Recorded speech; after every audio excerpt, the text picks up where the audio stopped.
I want to discuss with you this afternoon why you're going to fail to have a great career. I'm an economist. I do dismal. End of the day, it's ready for dismal remarks. I only want to talk to those of you who want a great career. I know some of you have already decided you want a good career. You're going to fail too, because, goodness, you're all cheery about failing. Canadian group, undoubtedly. Those trying to have good careers are going to fail because really good jobs are now disappearing.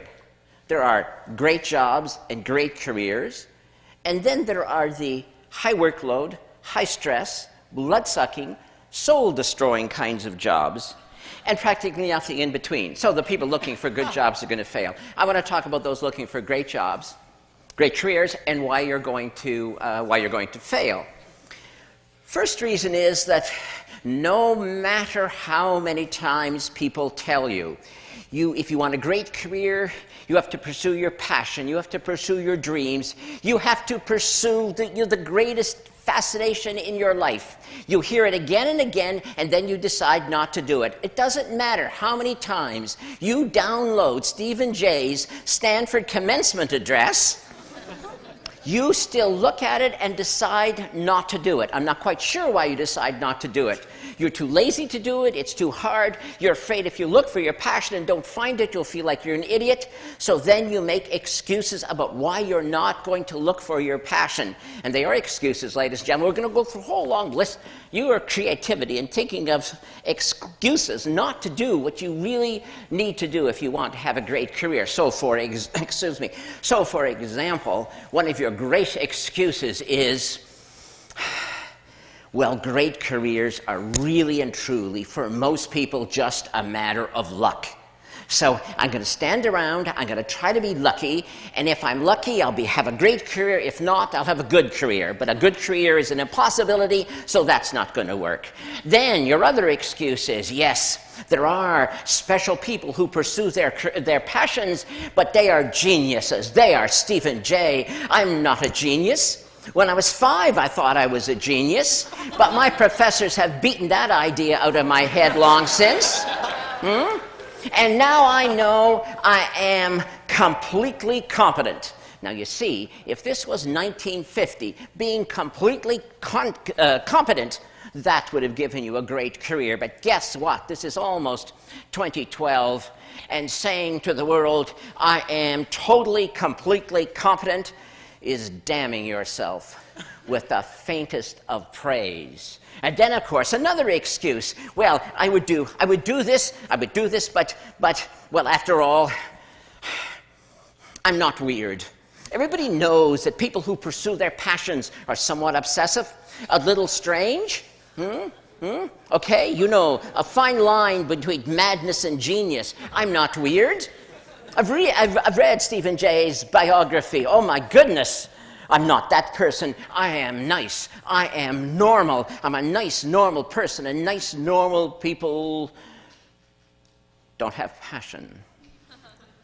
But I still want a great career. I'm not prepared to pursue my passion, so I know what I'm going to do, because I have a solution. I have a strategy. It's the one Mommy and Daddy told me about. Mommy and Daddy told me that if I worked hard, I'd have a good career. So if you work hard and have a good career, if you work really, really, really hard, you'll have a great career. Doesn't that, like, mathematically make sense? Not. But you've managed to talk yourself into that. You know what? Here's a little secret. You want to work? You want to work really, really, really hard? You know what? You'll succeed. The world will give you the opportunity to work really, really, really, really hard.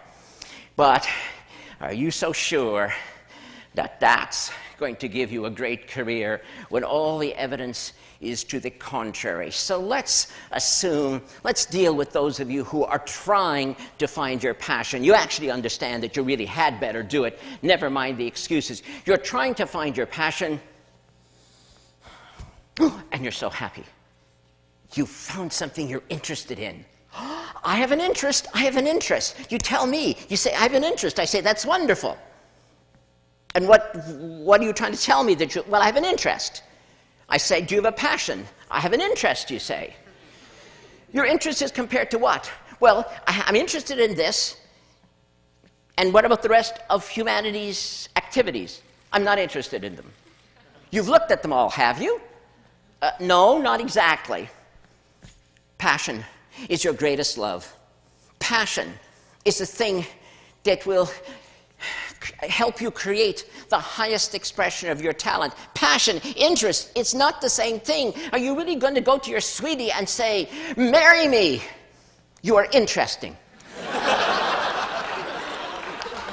Won't happen. Won't happen, and you will die alone. What you want is passion. It is beyond interest. You need 20 interests, and then one of them might grab you, one of them might engage you more than anything else, and then you may have found your greatest love in comparison to all the other things that interest you. And that's what passion is. Now, that friend proposed to his sweetie. He was an economically rational person. He said to his sweetie, let us marry. Let us merge our interests. Yes, he did. I love you truly, he said. I love you deeply. I love you more than any other woman I've ever encountered. I love you more than Mary, Jane, Susie, Penelope, Ingrid, Gertrude, Gretel. I was on a German exchange program then. I love you more than All right. She left the room halfway through his enumeration of his love for her. After he got over his surprise at being, turned down, he concluded he'd had a narrow escape from marrying an irrational person. Although he did make a note to himself that the next time he proposed, it was perhaps not necessary to enumerate all of the women he had auditioned for the part. But the point stands. You must look for alternatives so that you find your destiny. Or are you afraid of the word destiny? Does the word destiny scare you? That's what we're talking about. And if you don't find the highest expression of your talent, if you settle for interesting, what the hell ever that means, do you know what will happen at the end of your long life? Your friends and family will be gathered in the cemetery, and there, beside your grave site, will be a tombstone, and inscribed on that tombstone it will say, "Here lies a distinguished engineer who invented Velcro."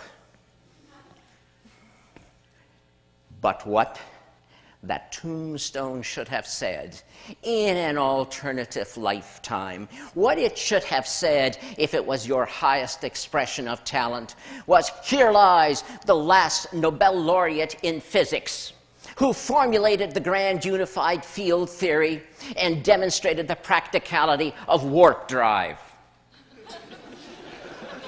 Velcro indeed.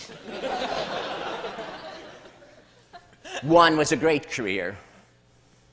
One was a missed opportunity. But then there are some of you, in spite of all these excuses, you will find your passion, and you'll still fail. You're going to fail because you're not going to do it, because you have invented a new excuse. Any excuse to fail to take action. And this excuse I've heard so many times. Yes, I would pursue a great career,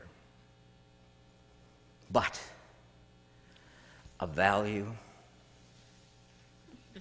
Human relationships, more than accomplishment. I want to be a great friend. I want to be a great spouse. I want to be a great parent, and I will not sacrifice them on the altar of great accomplishment. What do you want me to say? Now, do you really want me to say now, tell you, really, I swear I don't kick children? Look at the worldview you've given yourself. You're a hero no matter what. And I, by suggesting ever so delicately that you might want a great career, Must hate children. I don't hate children. I don't kick them. Yes, there was a little kid wandering through this building when I came here. And no, I didn't kick him. Of course, I had to tell him the building was for adults only and to get out. He mumbled something about his mother, and I told him she'd probably find him outside anyway. Last time I saw him, he was on the stairs crying. What a wimp. Well, what do you mean? That's what you expect me to say. Do you really think it's appropriate that you should actually take children and use them as a shield? You know what will happen someday, you ideal parent, you. The kid will come to you someday and say, I know what I want to be. I know what I'm going to do with my life. You were so happy. It's the conversation a parent wants to hear because your kid's good at math and you know you're going to like what comes next. Says your kid, I have decided I want to be a magician. I want to perform magic tricks on the stage. And what do you say? You say, that's risky, kid. Might fail, kid. Don't make a lot of money at that, kid. You know, I don't know, kid. You should think about that again, kid. You're so good at math. Why don't you? And that kid interrupts you and says, but it is my dream. It is my dream to do this. And what are you going to say? You know what you're going to say? Look, kid, I had a dream once too, but. So how are you going to finish the sentence with your but? But. I had a dream too once, kid, but I was afraid to pursue it. Or are you going to tell him this? I had a dream once, kid, but then you were born.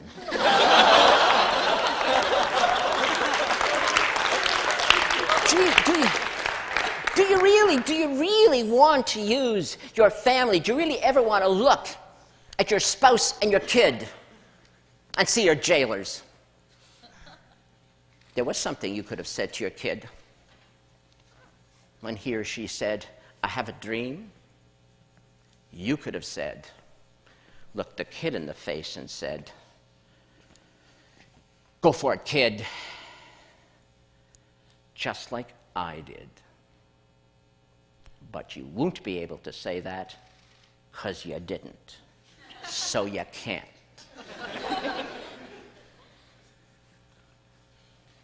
And so the sins of the parents are visited on the poor children.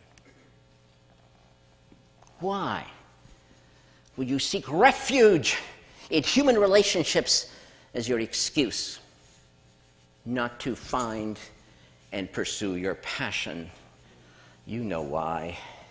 In your heart of hearts, you know why, and I'm being deadly serious. You know why you would get all warm and fuzzy and wrap yourself up in human relationships. It is because you are. You know what you are. You are afraid to pursue your passion. You're afraid to look ridiculous. You're afraid to try. You're afraid you may fail. Great friend. Great spouse, great parent, great career. Is that not a package? Is that not who you are? How can you be one without the other? But you are afraid. And that's why you are not going to have a great career. Unless that most evocative of all English words, unless. But the unless word is also attached to that other most terrifying phrase. If only I had, if only I had, if you ever have that thought ricocheting in your brain, it will hurt a lot. So those are the many reasons why you're going to fail to have a great career. Unless